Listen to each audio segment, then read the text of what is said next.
राहुल है। आज हम बात करने वाले हैं, लास्ट टॉपिक है PT 365 कल्चर का।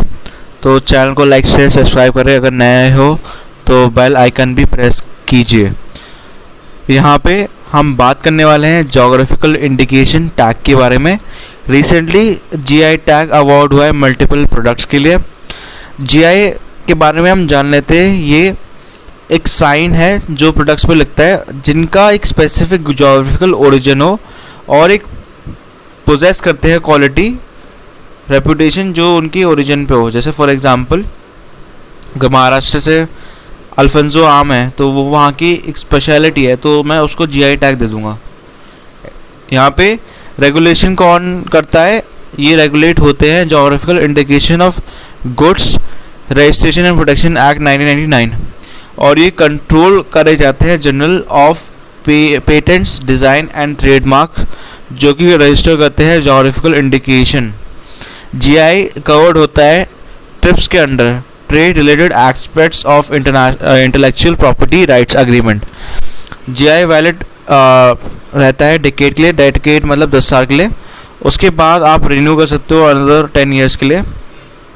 तो रिसेंटली वैसे तो बहुत सारे GI टैग है, पर कौन कौन से रिसेंट न्यूज़ में है वो इम्पोर्टेंट है क्योंकि वो UPSC पूछ सकता है। पहला है नॉर्थ से स्टार्ट कर रहे हैं, जम्मू एंड कश्मीर के कश्मीर सैफरन बहुत इम्पोर्टेंट है। फिर उत्तर प्रदेश में जा रहे हैं हम, गोरखपुर टेराकोटा। अगर नॉर्थ ईस्ट की बात करूं तो यहाँ पे चक हाओ जिसको ब्लैक राइस बोला जाता है मणिपुर की। मैं झारखंड में जाऊं तो सोराई कोवर पेंटिंग है। तेलंगाना की तेलई रुमाल है। और बिल्कुल साउथ में जाओ तमिलनाडु में तो आरम्बूर वुड कार्विंग है, जिसको आप देख सकते हो गूगल इमेज में। और ये तंजौर नेटी वर्क्स भी है, पिट वर्क्स जिसे बोला था, तमिलनाडु की है। और लास्ट है कोविल पट्टी कदलाई मिट्टी। तो ये कुछ फेमस है। बाकी कुछ फीचर्स देख लेते हैं, वो पूछे जा सकते हैं। तो जम्मू एंड कश्मीर में हमने देखा था कश्मीर सैफरॉन, इसकी इमेज भी है आपकी भलाई के लिए। ये कल्टीवेट होते हैं कारावेट्स जो हाईलैंड आते हैं जम्मू एंड कश्मीर के। ये सैफरॉन है जो वर्ल्ड में ग्रो होता है किस एल्टीट्यूड में? 1600 से लेके 1800। संस्कृत में सैफरॉन को रेफर करा जाता है बहुकम। कैरेक्टरिस्टिक्स क्या है इसके? लॉन्गर थिकर स्टिग्मास है। सेकेंड है natural deep red colour. Third है हाई अरोमा। फोर्थ है बिटर फ्लेवर। फिफ्थ है केमिकल फ्री प्रोसेसिंग। और लास्ट है हाई क्वांटिटी ऑफ क्रोसिन। यहाँ पे सैफरनल भी है और क्रोचिन भी है जिसको नाम दिया है बिटरनेस। 3 टाइप के होते हैं इसमें। पहला है गुच्ची, सेकेंड है लच्छा, थर्ड है मोंगोर सैफरन। लास्ट जो है पार्ट वो इम्पोर्टेंट है क्योंकि ये बात करता है ईरान एक लार्जेस्ट प्रोड्यूसर है सैफरन का। जो अगर बात करो इंडिया की तो इंडिया सेकंड है। सेकंड लास्ट पॉइंट हमने डिस्कस कर लिया। लास्ट पॉइंट है कि जो GI टैग है या GI प्रोडक्ट्स जो जम्मू एंड कश्मीर के हैं उसमें बड़ी सारी चीज़ें हैं। जैसे कश्मीर की पश्मीना शॉल बहुत फेमस है, और कश्मीर का सोजानी क्राफ्ट भी अच्छा है, कानी शॉल भी अच्छी है। कश्मीर पेपर माची भी बहुत फेमस है। कश्मीरी वॉलनट कार्विंग भी अच्छी है। कटम बंद भी इम्पोर्टेंट है। और कश्मीरी हैंड नॉक्ड कारपेट भी सही है। मणिपुर नॉर्थ ईस्ट की बात करूँ तो चक हाओ जिसे ब्लैक राइस बोला जाता है। जनरली वाइट होती है राइस, पर यहाँ पे ब्लैक राइस है और उसकी इमेज भी आपको दिख रही है। ये एक सी टेंटेड ग्लूटिनियस राइस है जो कि कल्टीवेट होती है मणिपुर में बहुत सालों से, और एक स्पेशल अरोमा है इसके अंदर। चक हाओ एक ट्रेडिशनल मेडिकल प्रैक्टिशनर्स है जो इसके पार्ट है ट्रेडिशनल मेडिसिन के। ये राइस को लॉन्गेस्ट कुकिंग टाइम जो देखा गया है वो है 40 to 45 मिनट्स, जो होता है प्रेजेंस ऑफ फिब्रोडियस ब्रेन लेयर और हायर क्रूड फाइबर कंटेंट इसमें होता है। नेक्स्ट जो न्यूज़ है वो है गोरखपुर टेराकोटा। ये एक century old traditional art form है जहाँ पे पोर्टर्स जो जितनी भी पोर्टर्स होते हैं वो एनिमल्स फिगर बनाते हैं, जैसे हॉर्स, एलिफेंटा हो गया, कैमल हो गया, गोट हो गया, ऑक्स हो गया, जो हैंड अप्लाइड ऑर्नामेंटेशन होता है। ये बेयर हैंड से मतलब खाली हाथ से होता है और आर्टिसंस नेचुरल कलर यूज़ करते हैं जिससे बड़े लॉन्ग टाइम तक लास्ट करते हैं। और यहाँ पे 1000 से ज़्यादा वैरायटी देखा गया है टेराकोटा वर्क जो कि लोकल क्राफ्ट्समैन बनाते हैं। नेक्स्ट जो है पार्ट है वो है झारखंड का। हमने देखा सोराई कोवार पेंटिंग। ये कुछ पेंटिंग इस तरह से पिकॉक देख सकते हो आप। Traditional art ritual moral art है जो कि लोकल ट्राइबल वुमेन करती है अपने एरिया में। हज़ीराबाग जो डिस्ट्रिक्ट पड़ता है झारखंड में। ये इसका ड्यूरेशन बोलूँ तो लोकल हार्वेस्ट और मैरिज सीजन पे होता है जो लोकली या नेचुरली अवेलेबल है सॉइल डिफरेंट कलर्स के। तलाई रुमाल क्या है, ये बड़ी सारी चीज़ें इन्वॉल्व करते हैं जैसे इंटरसेट हैंडमेक वर्क जो कॉटन लूम के साथ होता है। डिस्प्ले करता है वैरायटी ऑफ डिज़ाइन मोटिव और 3 पर्टिकुलर कलर्स होते हैं रेड ब्लैक वाइट। नेक्स्ट जो न्यूज़ है वो है आरंभपुर वुड कार्विंग। ये इम्पोर्टेंट है। Arambhapur wood carving made by the artisans of Perambalur. ये मेनली बनाए जाते थे वुडन लॉग से जो कि लिंगम ट्री के थे, मैंगो के होते थे और इंडियन ऐश ट्री। और कुछ टेक्निकल टर्म्स है जैसे वागी, मविलिंगी, अतिथि, वेम्बू, वैगनाई, टीक वुड। कुछ प्रोनाउंसिएशन मेरी इधर उधर हो गई है तो आप देख लो ना। आर्टिसंस जो हैं वो बेसिकली वुडन कार्स का यूज़ करते थे जो टेम्पल स्टैचू डेकोरेटिव करते थे बड़ी सारी चीज़ें। जो क्राफ्टमैन फॉलो करते हैं वो आइकोनोग्राफी फॉलो करते हैं जो कि शिल्पा शास्त्र में मेंशन है।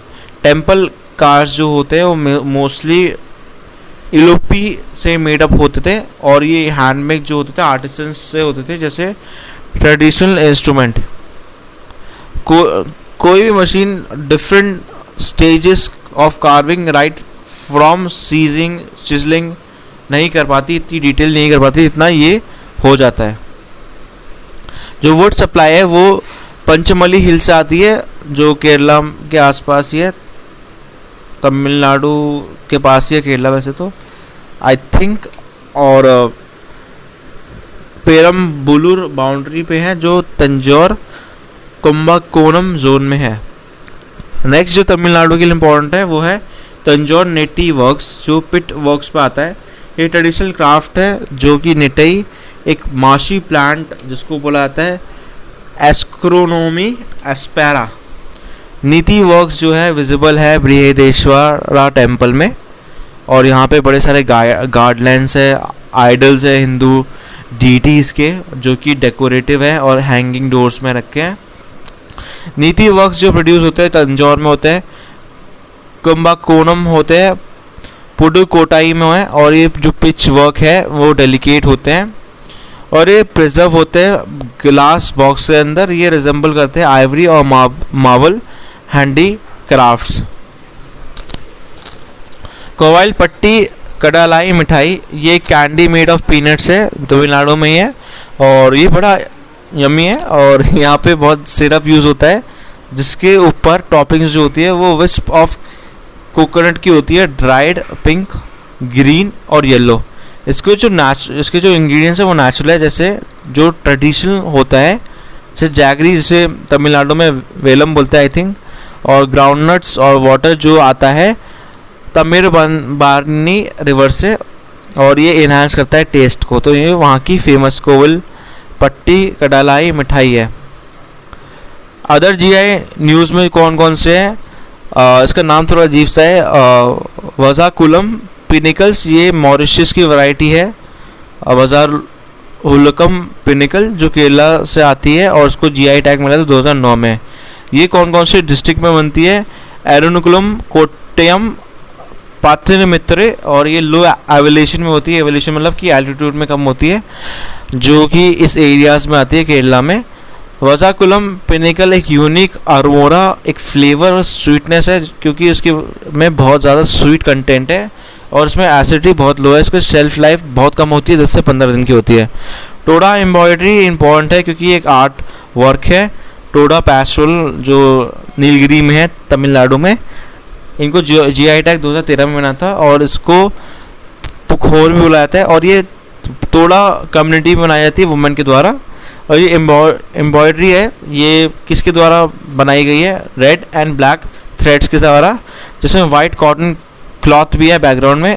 इसके में फाइन फिनिश होता है और ये अपीयर करता है वुमेन क्लॉथ में। हेरिटेज मैनेजमेंट एक चीज़ है। नीति आयोग ने रिलीज करी है working group report on improving heritage management India में। तो यहाँ पे इम्पॉर्टेंट ये है कि 5 लाख हेरिटेज साइट है और मॉन्यूमेंट्स है अक्रॉस द कंट्री। बहुत ही बढ़िया बात है ये। इसमें 3691 ASI प्रोटेक्टेड मॉन्यूमेंट्स है और 38 यूनेस्को वर्ल्ड हेरिटेज साइट है और 6000 plus state archaeological protected monuments है और 4 lakh plus religious heritage site है। तो आप समझ सकते हो कितना बड़ा फिगर है। एक जो कॉन्स्टिट्यूशन है इंडिया का वो डिवाइड करता है जुरिडिक्शन इन मॉन्यूमेंट्स, कल्चर, हेरिटेज और आर्कियोलॉजिकल साइट। वो कुछ इस प्रकार है जो हमें देखना चाहिए। पहला है यूनियन। यूनियन जो देखता है वो एंशिएंट हिस्टोरिकल मॉन्यूमेंट्स देखता है, आर्कियोलॉजिकल साइट देखता है जो कि डिक्लेयर्ड है पार्लियामेंट के द्वारा नेशनल इम्पोर्टेंस। इस प्रोविजन के अंडर यूनियन गवर्नमेंट इनैक्ट करती है ancient monuments archaeological site remains act, AMSR act जो 1958 का होता है। Antiquities and art treasure act 1972 enact हुआ था। वो रेगुलेट करता है एक्सपोर्ट ट्रेड एंटीक्विटीज़ में और आर्ट ट्रेजर्स में, ताकि वो प्रोवाइड करे एक prevention of smuggling of foreign dealing जो एंटीक्विटीज़ में होती है। यहाँ पे बड़े सारी चीज़ें हम देखने हैं कि स्टेट में क्या होता है। स्टेट में एक एंशिएंट और हिस्टोरिकल मॉन्यूमेंट्स है जो अदन डिक्लेयर्ड जो पार्लियामेंट के द्वारा है। डिपार्टमेंट ऑफ आर्कियोलॉजी है जो स्टेट प्रोटेक्टेड मॉन्यूमेंट्स और म्यूजियम से आते हैं। कॉन्करेंट की बात करूं तो यहाँ पे यूनियन और स्टेट के पास एक कॉन्करेंट जुरिडिक्शन है जो कि आर्कियोलॉजिकल साइट्स पे होती है और रिमेन्स जो होते हैं अदर देन पार्लियामेंट। पार्लियामेंट ही बेसिकली देखता है और लॉ देखता है कि कौन से नेशनल इम्पोर्टेंस के है। ठीक है। अदर कॉन्स्टिट्यूशन प्रोविजन भी बहुत ही इंपॉर्टेंट है। यहाँ पे आर्टिकल 253 है जो पार्लियामेंट को इनेबल करती है कि वो लेजिस्लेशन बनाए। कोई भी चीज़ जो या कोई भी ट्रीटी, अग्रीमेंट, कन्वेंशन है, कोई भी चीज़ इंडिया की जो इम्पोर्टेंट है,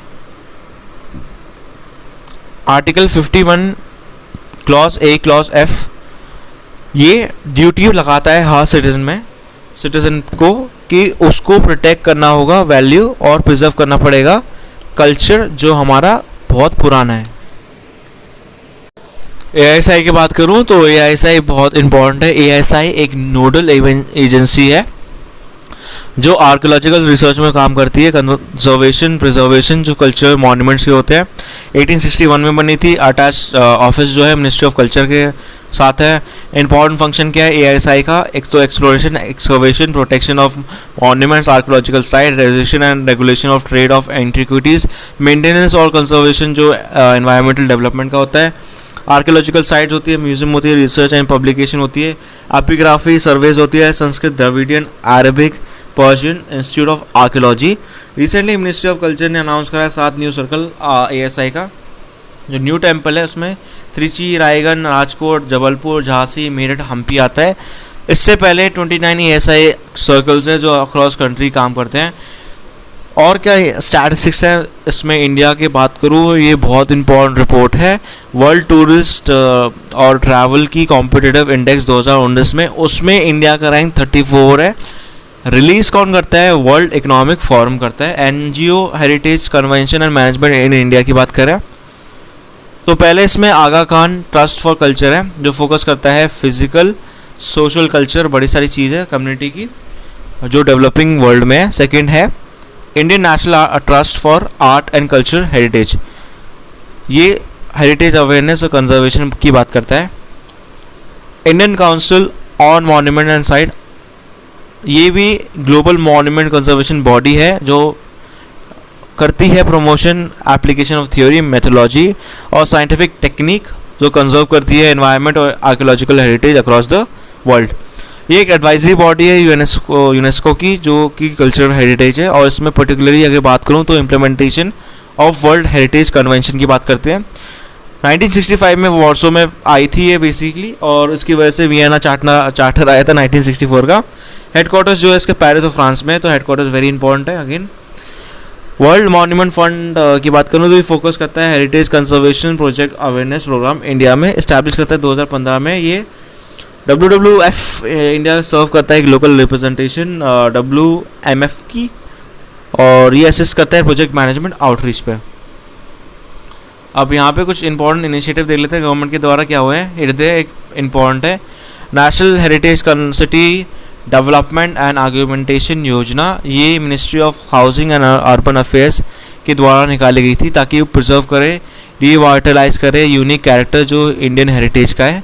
सेकंड जो इनिशिएटिव है वो है Prasad, which is pilgrimage rejuvenation and spiritual heritage argumentation drive. ये स्कीम लॉन्च करी गई थी मिनिस्ट्री ऑफ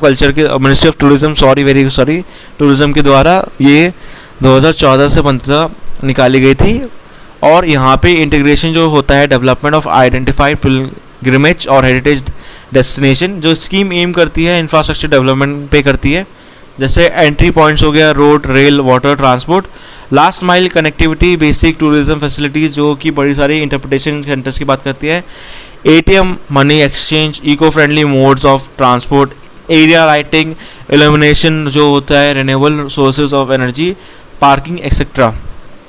स्वच्छ आइकन प्लेसेस जो स्वच्छ भारत मिशन के अंडर आते हैं, वो ट्रांसफर करते हैं मॉन्यूमेंट्स, जैसे आपका स्वच्छ टूरिस्ट डेस्टिनेशन होते हैं, वो इन्हांस करती है आपकी एक्सपीरियंस ऑफ टूरिज्म, और ये अडॉप्ट करती है हेरिटेज, अपनी धरोहर अपनी पहचान। किसके द्वारा लॉन्च करी गई थी? Ministry of tourism. कोलैबोरेशन इसका मिनिस्ट्री ऑफ कल्चर के साथ है। ASI और स्टेट यूनियन गवर्नमेंट डेवलप करती है टूरिज्म एमिनिटीज़, जो कि हेरिटेज नेचुरल टूरिस्ट साइट्स पे होती है, जो अक्रॉस इंडिया स्प्रेड होती है, और यहाँ पे टूरिज्म फ्रेंडली चीज़ें होती हैं। प्रोजेक्ट एम करता है, इंकरेज करता है कंपनीज को, public sector, private sector, cooperative citizen, NGOs और बड़े सारे स्टेक होल्डर्स की रिस्पॉन्सिबिलिटी ले डेवलपिंग इस चीज़ को। और आपका बेसिक एडवांस टूरिज्म एमिनिटीज़ देखें, ये ऑर्गेनाइजेशन मॉन्यूमेंट मित्रास के अंडर आती है, जो कोलैबोरेटिव इनिशिएटिव है।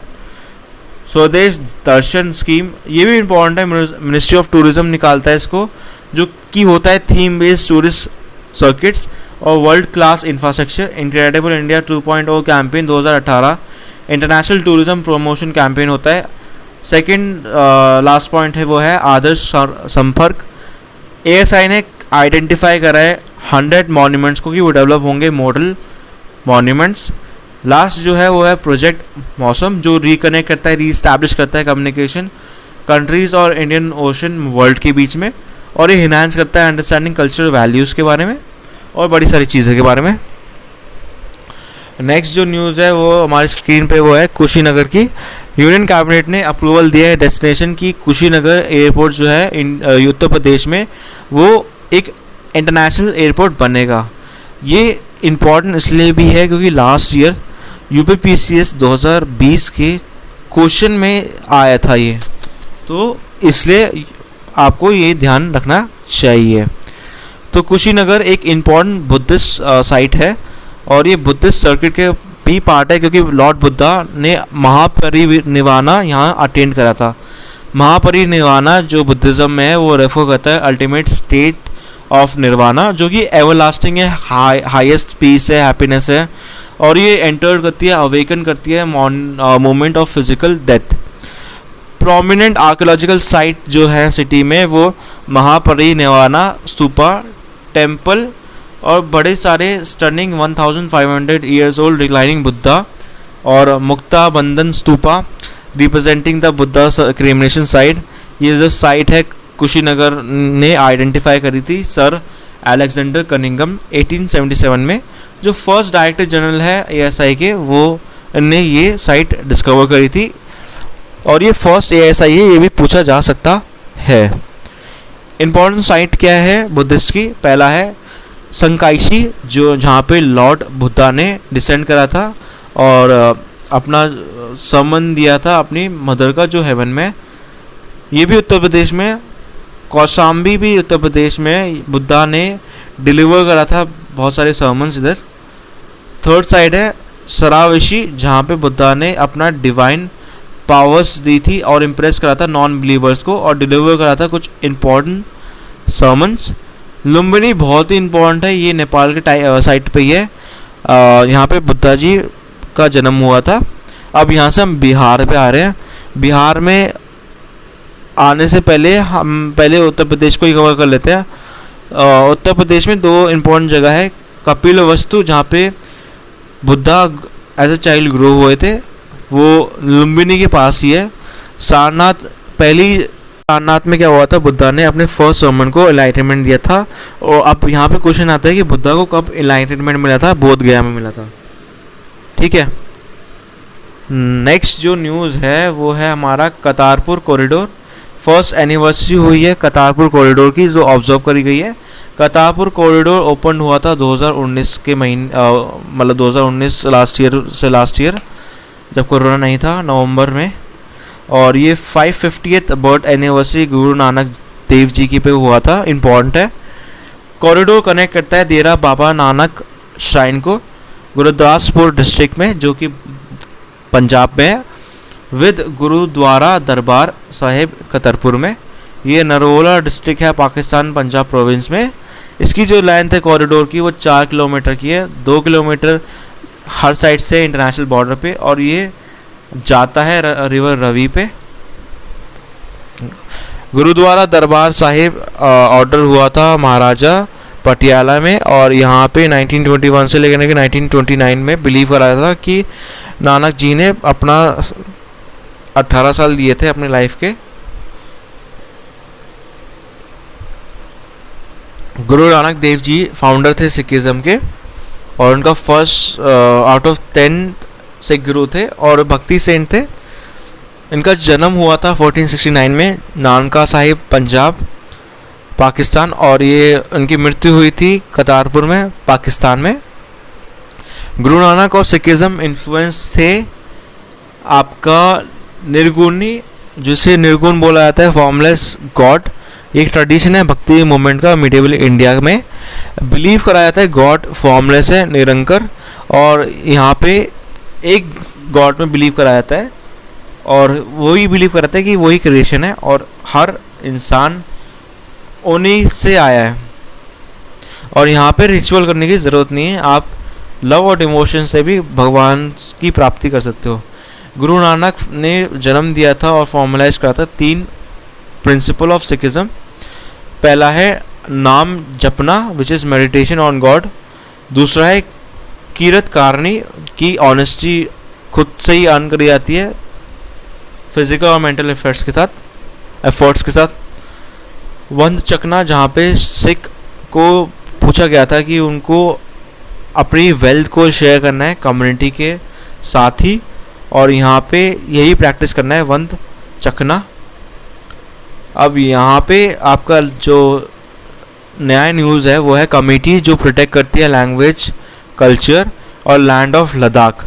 सेंटर ने रिसेंटली डिसाइड करा है कि हम एक कमेटी बनाएंगे जो कि ministry of state for home affairs देखेगा, और यहाँ पे डिमांड करा है फ्रॉम लोकल्स की लद्दाख को 6 शेड्यूल में होना चाहिए कॉन्स्टिट्यूशन के, ताकि उसका यूनिक आइडेंटिटी जो है वो प्रोटेक्ट रहे।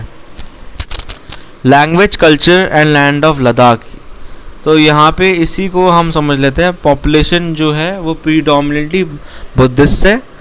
सेकंड यहाँ पे है फाहीन ने रेफर करा था लद्दाख को कियाचन, और हुइंग तुजान, ये बेसिकली एंशिएंट ट्रैवलर्स थे। मालोपा, आपने जब हिस्ट्री पढ़ा होगा तो उनके बारे में पढ़ाई होगा। और यहाँ पे लैंग्वेज स्पोकन में आप देख सकते हो, तो ये लद्दाखी, तिब्बतियन, उर्दू, पाल्टी, ये लैंग्वेज यहाँ पे बोली जाती है। म्यूज़िक एंड डांस की बात करूँ तो यहाँ पे छाम या मास्क डांस परफॉर्म कराया जाता है। इल्हारना, जबोरो, स्पाओ, सोंदोल, चातेसे, मोंतो काश्तना और नोमो, पता नहीं, जो भी इसका प्रोनाउंसिएशन देख लेना, मैं गलत बोल रहा हूँ। यहाँ पे फोक म्यूज़िक जो लद्दाख में इन्वॉल्व करते हैं, रिलीजियस चांटिंग में होते हैं, जैसे यांग चांटिंग। थर्ड है इंस्ट्रूमेंट जो यूज़ करे जाते हैं, दमन, सूरना और पिवांग। यहाँ पे आपका बुद्धिस्ट चांटिंग जो लद्दाख में होती है, UNESCO list of intangible cultural heritage होती है ह्यूमैनिटी के लिए। सुआ रिगपा ये एक एंशियंट इंडियन मिडीवल सिस्टम है जो कंसीव कराया जाता है, प्रोपोगेट कराया जाता है लॉर्ड बुद्धा के द्वारा। ये इंक्लूड है national list for intangible culture heritage में। सुआ रिगपा फेमस मोनेस्ट्री कहाँ है? लंपियारा, हिमाइस, तिक्सी, शई, अलचाई, लिक्कीर, पुयांग। फेमल फेस्टिवल कौन से? लोसार, हिमाइस, तीशु, साखा, दावा। यहाँ पे हम बात करने वाले हैं आपका नोबेल प्राइज़ जो यहाँ पे नोबेल प्राइज़ जो लिटरेचर में मिला है वो मिला है लुइस गिल्क को। प्रोनाउंसिएशन थोड़ी गलत हो सकती है, आप देख लो ना क्यों, क्योंकि उनने बहुत ही पोएटिक वॉइस दी है, बहुत ज़्यादा ब्यूटीफुल ऑस्चर जैसी चीज़ें लिखी हैं और इसकी वजह से उनको इनका जो एग्जिस्टेंस है इंडिविजुअल वो यूनिवर्सल है। इनकी बात करूँ तो इनको नोबेल प्राइज़ मिला है लिटरेचर में जो कि दिया गया है रॉयल स्वीडिश अकेडमी के द्वारा for writers entire body of work. मतलब इनने जो अपने जीवन काल में पूरी राइटिंग करी है उसकी वजह से, और उनको बड़ा ही प्रेस्टिजियस अवार्ड मिला है जिसका नाम है world most prestigious literary award. ये एक फीमेल पोएट है जो ने जीता है पोलिश राइटर विस्ला सुजमोबोस्का ने 1996 में बनाया। उसके बाद से ये ऐसी फर्स्ट फीमेल पोएट है जिनको ये मिला है। ये न्यूयॉर्क में इनका जन्म हुआ था 1943 में और उसके बाद से इन्हें 12 कलेक्शन रखी है पोएट्री की और एक बुक ऑफ ऐसे लिखा है। इसके अलावा इनने पुलिट्जर प्राइज़ भी जीता है पोएट्री में जो 1993 में उनकी एक वर्क था द वाइल्ड आयरिश जो कि लिखा गया था 1992 में, मतलब एक साल पहले। इनका बेसिकली थीम जो होता है वो child, family, life, trauma, death, healing पे होता है। नोबेल प्राइज़ की बात कर लेते हैं। नोबेल प्राइज़ क्यों मिलता है ये सबको ही पता होगा क्योंकि मैंने ये पहले भी डिस्कस करा है अपने लेक्चर्स में। ये डेजिग्नेटेड विल थी अल्फ्रेड नोबेल की। नोबेल जो उनका सरनेम था उससे प्राइज़ बना है और ये मिलता है किस किस फील्ड में? Physics, chemistry, physiology, medicine, literature और पीस में। ये अवार्ड पोस्ट ह्यूमसली नहीं होता और ये अवार्ड मैक्सिमम 3 लोगों को मिल सकता है एक सिंगल कैटेगरी के लिए। अल्फ्रेड नोबेल स्पेसिफिकली डिज़ाइन था, डेजिग्नेट करा इंस्टीट्यूशन जो रिस्पॉन्सिबल थे प्राइजेस के लिए जो वो चाह रहे थे मिले लोगों को। तो पहला इसमें है रॉयल, तो इसी वजह से उन्हें चीज़ें इस्टेब्लिश करी जैसे रॉयल स्वीडिश अकेडमी साइंस के लिए जो नोबेल प्राइज़ दी थी फिज़िक्स और केमिस्ट्री में। सेकंड है आपकी अगर बात करूँ मेडिसिन या फिजियोलॉजी तो यहाँ पे कारोलिंस्का इंस्टीट्यूट है नोबेल प्राइज़ का। थर्ड है लिटरेचर की बात करूँ तो royal Swedish academy, royal Swedish academy दोनों कॉमन ले सकते हो आप साइंस के लिए भी और लिटरेचर के लिए, लेकिन वो स्पेसिफिकली ऑफ साइंस की बात करती है तो उस पर आप कैटेगराइज कर सकते हो। लास्ट पीस प्राइज़ की तो यहाँ पे कमेटी बैठती है 5 लोगों की जो कि इलेक्ट होते हैं नॉर्वेगियन पार्लियामेंट की द्वारा। तो ये इम्पॉर्टेंट चीज़ है, ये इम्पॉर्टेंट कमेटी है ऐसे समझ लीजिए जो डिसाइड करती है। तो Rabindranath Tagore ji first non European थे जिनको नोबेल प्राइज़ मिला लिटरेचर में 1913 में फॉर गीतांजलि। तो ये बहुत ही प्राउड मोमेंट था इंडिया के लिए भी क्योंकि एक नॉन यूरोपियन को मिला था पीस प्राइज़ लिटरेचर में। और लिटरेचर आपको पता ही है रॉयल स्वीडिश अकेडमी कर देता है। 10.7 की बात करूं तो ट्राइब्स एंड न्यूज़ की बात कर लेते हैं हम। मैं आपको देख लेते हैं पहले, उसके बाद हम इसको डिटेल में बात करेंगे। तो यहाँ पे आप देख सकते हो उत्तराखंड से स्टार्ट करते हैं। उत्तराखंड में ट्राइब का नाम है तारू ट्राइब। फिर उत्तर प्रदेश में भी सेम ट्राइब है तारू ट्राइब। बात करूँ वेस्ट में जा रहे हैं हम गुजरात की तरफ तो यहाँ पे कटकरी ट्राइब है, मल्हारी ट्राइब है। महाराष्ट्र में सेम ट्राइब है जो गुजरात में है कटकरी। कर्नाटका में दूसरी ट्राइब है जिसका नाम है सिद्धि ट्राइब या सिद्धि कम्युनिटी। अगर मैं बात करूँ साउथ में पूरी जाके तो तमिलनाडु में मलयाली एक है और ट्राइब। और यहाँ पे ओडिशा में बात करूँ जो कि ईस्ट कोस्ट पे पड़ता है वो है बोंदा ट्राइब और मनकिदिया ट्राइब। ठीक है, अच्छा असम में बात करूँ तो मिया कम्युनिटी, तो यहाँ पे कुछ कुछ ट्राइब्स कॉमन है, जैसे उत्तराखंड, उत्तर प्रदेश और बिहार में तारू ट्राइब है जो न्यूज़ में है, और बाकी गुजरात और महाराष्ट्र में आप देख सकते हो, और बाकी सबकी अलग अलग है।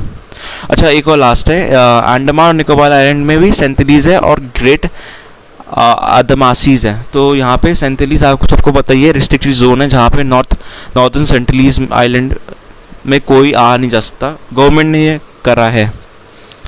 काटकारी ट्राइब जो गुजरात में भी है और महाराष्ट्र में भी है, मेजरली महाराष्ट्र में, कुछ प्लेसेस में गुजरात में, ये कटकरी को बोला जाता है one of the 75th particularly vulnerable tribal group, जो कि क्लासिफाइड है मिनिस्ट्री ऑफ होम अफेयर्स के द्वारा। ये जो ग्रुप ऑफ ट्राइबल यूथ है कटकरी ट्राइब के, ये एक साथ आए और उन्होंने एक मार्केट फॉर्म करी जिसका नाम है गिलोय। और ये किसके थ्रू करी फॉर्म? प्रधानमंत्री वन धन योजना, जो कि ट्राइफेड रन करता है। ट्राइफेड के बारे में भी हमने पहले डिस्कस कर रखा है, आप ऊपर वाले लेक्चर्स को देख लो ना, ये पूरी प्लेलिस्ट है आर्ट एंड कल्चर के नाम से, और क्लासेस मैंने मेंशन कर रखी है तो आप उसको भी देख सकते हो। यहाँ पे गिलोय क्या है? गिलोय एक हब है जो कि यूज होता है ट्रीटमेंट ऑफ वायरल फीवर जैसे मलेरिया या डायबिटीज़। ये हब ह्यूज डिमांड में है पैरासीटामोल कंपनीज के द्वारा, और आज भी है, आज भी बहुत लोग बोलते हैं गिलोय पीना चाहिए, इम्यूनिटी बूस्ट होती है। सिद्धि कम्युनिटी जो है वो कर्नाटका में है, और ये फर्स्ट रिप्रेजेंटेशन इनको मिला था कर्नाटका स्टेट लेजिस्लेचर। ये एथनिक ग्रुप है जो रहती है इंडिया और पाकिस्तान में। ये डिसेंडेंट है अफ्रीका के, जो होते हैं फ्रॉम नॉर्थ ईस्ट और या ईस्ट अफ्रीका, और ये इंडिया में लाए गए थे एज अ स्लेव, सोल्जर और सर्वेंट। तो ये सिद्धि अफ्रीका की ट्राइब है। इंडिया में ये फैली हुई है गुजरात, कर्नाटका, महाराष्ट्र, आंध्र प्रदेश, और इनकी करंट पॉपुलेशन है 20,000 से 55,000। रिलीजन क्या है सिद्धीज का? वो सूफी मुस्लिम है, ऑल्दो कुछ हिंदू भी है, कुछ रोमन कैथलिक भी है और क्रिश्चियंस भी है, बट मेजरली सूफी मुस्लिम है। तारू ट्राइब आपको पता ही है, उत्तर प्रदेश, उत्तराखंड और हमने बिहार में देखी है। तो यहाँ पे उत्तर प्रदेश गवर्नमेंट ने एम्बार्क करा एक स्कीम जो कि यूनिक कल्चर दिखाती है एथनिक ट्राइब तारू की अक्रॉस द कंट्री। तारू ट्राइब के बारे में जान लेते हैं। तारू ट्राइब एथनिक ग्रुप है जो कि तेराई रीजन में रहती है, सदर्न नेपाल में और नॉर्दर्न इंडिया में। तो नॉर्दर्न इंडिया उत्तराखंड, उत्तर प्रदेश, बिहार। यहाँ पे ज़्यादातर ये फॉरेस्ट ड्वेलर्स होते हैं और कुछ लोग एग्रीकल्चर में पार्ट ले रहे हैं। यहाँ पे जो डायलेक्ट है वो है थारू, ठीक है, एक लैंग्वेज है जो इंडो आर्यन की थी सब ग्रुप पे, और उनकी वेरिएंट्स भी हैं हिंदी, उर्दू और अवधी। सेंट्रल नेपाल में ये एक वेरिएंट बोलते हैं भोजपुरी, और ईस्टर्न नेपाल में ये बोलते हैं मैथिली। थारू वर्शिप करते हैं लॉर्ड शिवा को जो महादेव है, और उनको बोलते हैं सुप्रीम नारायण। ये बिलीव करते हैं वो प्रोवाइडर हैं सनशाइन, रेन और हार्वेस्ट के। थारू सेलिब्रेट करते हैं बरना फेस्टिवल, और ये कब सेलिब्रेट करते हैं? श्रावण के महीने में हर साल। इस फेस्टिवल में बेसिकली इनको घर के अंदर रहना होता है और प्लांट्स को ट्रैम्पल्ड नहीं करते ये लोग। ये फेस्टिवल शो करता है लव फॉर नेचर और commitment towards conservation of forest. तो एनवायरनमेंट के लिए बहुत अच्छे इनके विचार है। थारू वुमेन्स के पास स्ट्रॉन्ग प्रॉपर्टी राइट्स है, ठीक है। बोंदा ट्राइब इंपॉर्टेंट है क्योंकि ये पर्टिकुलरली वनरेबल ट्राइबल ग्रुप में आते हैं। 75 है जैसे आपने ऊपर देखा होगा, और यहाँ पे ये सेटलमेंट पे रहता है जो स्मॉल हटमेंट्स पे होती है, और ये रेंज करते हैं हिल रेंजेस ऑफ मकलगरी डिस्ट्रिक्ट जो उड़ीसा में है। बोंडा हमने देखा था, बोंडा मेट्रियार्की सोसाइटी फॉर्म करता है। मेट्रियार्की मतलब कि जैसे वुमेन से जो निकलती है, मतलब वुमेन हेड होगी, जहाँ पे पेट्रियार्की होते हैं जहाँ मैन हेड होते हैं, ठीक है। तो यहाँ पे मेट्रियार्की सोसाइटी है और वो अपनी लैंग्वेज स्पीक करते हैं रेमो, ठीक है। आसान है, रेमो लैंग्वेज आप याद कर सकते हो। सेंसस के माने जो 2011 का है, पुराना सेंसस है बट ठीक है। इसमें 12,000 बोंदाज लेफ्ट है, ठीक है, तभी ये PVTG में आते हैं। अच्छा, नेक्स्ट जो ट्राइब है वो है ग्रेट आदमासीज ट्राइब एंड मैसीज ट्राइब, जो भी इसको प्रोनाउंस करते हो आप। ये tribe one of the 5 particularly vulnerable tribal group आती है और रिसाइड करती है अंडमान्स आर्किपेलागो में, जो कि है इम्पोर्टेंट। और अदर्स कौन कौन से हैं? जारवास, ओंगास, सोम्पेंस और सेंथिलीज न्यूज़ में थी क्योंकि उनने आई थिंक 2 साल पहले ही किसी अमेरिकन टूरिस्ट को मारा था जो इलीगली चला गया था वहाँ पे। मल्हारी ट्राइब इम्पॉर्टेंट है क्योंकि ये रिपोर्ट करते हैं कि जो प्रोजेक्ट लाइन था वो रिलोकेट करा है, प्रपोज करा गया कि रिलोकेट करना चाहिए हमें मल्हारी सेटलमेंट को, क्योंकि वो गिर कंजर्वेशन एरिया के अंडर आ रही है। ये गुजरात की बात करें, मल्हारी ट्राइब जो है वो ट्राइब हर्ड्समैन है, गुजरात में लेते हैं। और गिर आई थिंक गिर जो नेशनल पार्क है वो भी गुजरात में ही है, जहाँ पे लायन बहुत रहते हैं। ये सेटलमेंट जो है इनको नेस बोला जाता है और उनकी जो लाइवलीहुड होती है ये होती है बाय सेलिंग मिल्क, जो वाटर बफेलो से सेल आउट करते हैं, मतलब लेके सेल आउट करते हैं मिल्क। मल्हारी रहते हैं गिर नेशनल पार्क में और बन्नी ग्रासलैंड रिजर्व एरिया में बहुत सालों से, बहुत हजार सालों से रहना है। मियाँ कम्युनिटी, ये भी इम्पोर्टेंट है। एक प्रपोजल आया है मियाँ म्यूज़ियम का जो रिफ्लेक्ट करता है कल्चर और हेरिटेज लोगों की जो वहाँ पे रहने हैं, 4 चौपारीज। ये कंट्रोवर्शियल भी है असम में, क्यों इसका हम देख लेते हैं। मियाँ कम्युनिटी कंप्राइज करती है जो मुस्लिम के माइग्रेंट्स हैं, ईस्ट बांग्लादेश से आ रहे हैं या ईस्ट बंगाल से आ रहे हैं, जो कि आज के टाइम पे बांग्लादेश है ऑब्वियसली टू आसाम। तो इसी वजह से आसाम लोग इसको हेट करते हैं, क्योंकि भाई वो लोग आते हैं तो फिर इलीगली सेटल होते हैं और फिर जॉब लेते हैं इसी वजह से, और उनका कॉन्फ्लिक्ट बहुत सालों से चल रहा है, आपने पढ़ा होगा। 4 एक फ्लोटिंग आइलैंड है, वाइल चपोरी जो है वो low lying flood prone river bank है, ठीक है। और 4 चपोरी शिफ्टिंग जो रिवराइन आइलैंड है ब्रह्मपुत्रा का है, और ये प्राइमरी इनहैबिट करा जाता है मुस्लिम जो बंगाली के हैं, जिनको मियाँ बोला जाता है। नेक्स्ट जो न्यूज़ है वो है सेंथिलीज के बारे में और ग्रेट एडामासीज के बारे में। एंथ्रोपोलॉजी सर्वे ऑफ इंडिया ने वार्न करा है कि एक थ्रेट है जो 2 इंडेंजर्ड ग्रुप्स के लिए है फ्रॉम कम्युनिटल एक्टिविटीज़। पहला है सेंथिलीज, दूसरा है ग्रेट एंटामासीज। ये basically 5 particularly vulnerable tribal group में आते हैं, PVTG, और अंडमान जो अंडमान निकोबार के ऑब्वियसली, और अदर ट्राइब्स में कौन कौन से, ओंगे, जवारा और सोमपन, ठीक है। तो आप देखना ना प्रोनाउंसिएशन कैसी है उसके।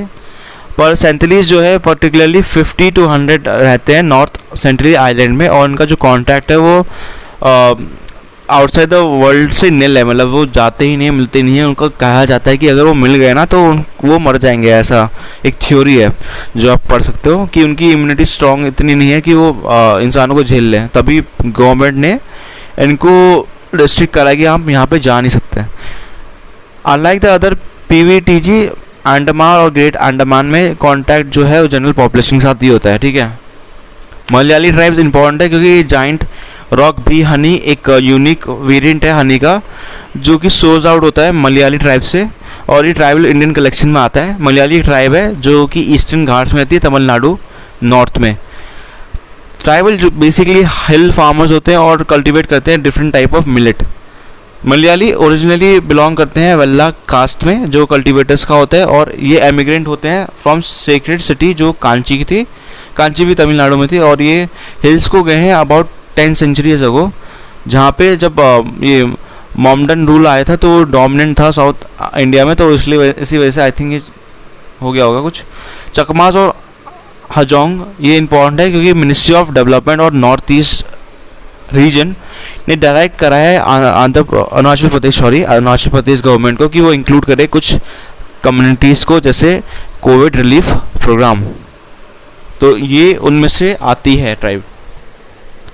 चकमास और हेगोंग एक एथनिक पीपल हैं जो बेसिकली चित्तगोंग हिल ट्रैक्स पर रहते हैं, जहाँ पे मोस्टली रहते हैं बांग्लादेश में, मतलब बांग्लादेश के अंडर आता है ये।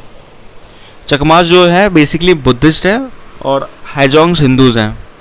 तो ये नॉर्थ ईस्टर्न इंडिया में है, वेस्ट बंगाल, बांग्लादेश और म्यांमार में है। लास्ट जो रिसेंटली एक कमेटी फॉर्म हुई थी ट्राइबल अफेयर्स मिनिस्ट्री अंडर, ताकि वो इशू देखे फॉरेस्ट राइट का, मंकीडी ट्राइब का, जो सिमलिपल टाइगर रिजर्व के अंदर रहती है। मंकाइडिया एक one of the 13 particularly vulnerable tribal group के अंदर आती है उड़ीसा में, और वो क्रिटिकली डिपेंड करती है कैसे, क्योंकि वो रोप्स बनाती है जो होती है CLI फाइबर की, और ये रिच होती है, रिचली अवेलेबल है इस रीजन में सिम्पलीपाल टाइगर रिजर्व में STR। यहाँ पे ये इनको एक्सेस नहीं मिला है हैबिटेट राइट्स का इनसाइड STR, क्योंकि ये अंडर आता है scheduled tribes and other traditional forest dwellers act के अंडर, जो 2006 का है, इसी वजह से। नेक्स्ट जो न्यूज़ है वो कुछ प्राइस के बारे में, और फिर यहाँ पे हम ऑलमोस्ट एंड पे आने वाले हैं, बस थोड़ी देर में। थोड़ा लंबा है और लेक्चर थोड़ा लंबा है, तो लाइक शेयर सब्सक्राइब करें और चैनल में बने रहिए। रैमन मैग्सेसे अवार्ड बहुत ही इम्पोर्टेंट है। ये इसलिए इम्पोर्टेंट है क्योंकि कैंसिल हो गया था इस साल कोरोना वायरस की वजह से। ये एशिया का वर्जन है नोबेल प्राइज़ का, एशिया का वर्जन है, मतलब समझ रहे हो। 1957 में स्टार्ट हुआ था अवार्ड। इसका नाम दिया गया था थर्ड प्रेसिडेंट जो थे फिलीपींस के। ये कैटेगरी जो होती है इनकी ट्रेडिशनली हर साल मिलती है एक इंडिविजुअल या ऑर्गेनाइजेशन को जो एशिया में काम कर रही है 5 कैटेगरीज में। तो इसमें arts, government service, public service, community leadership, journalism, literature, बड़ी सारी चीज़ें आती हैं। हाउएवर पोस्ट 2009 ये जो अवार्ड है इसका फाउंडेशन एनुअली सिलेक्ट करता है अवार्डीज जो फील्ड में इमर्ज कर रहे हैं as a eminent leadership. Next जो इम्पोर्टेंट अवार्ड है वो है पुलिट्जर प्राइज़ 2020। इसके बारे में हमने देखा था पहले कि पुलिट्जर अवार्ड मिला था किसको, कमेंट सेक्शन में बताइए। 3 फोटो जर्नलिस्ट जो जम्मू एंड कश्मीर है, बहुत इंपॉर्टेंट है, इंडिया का न्यूज़ है ये।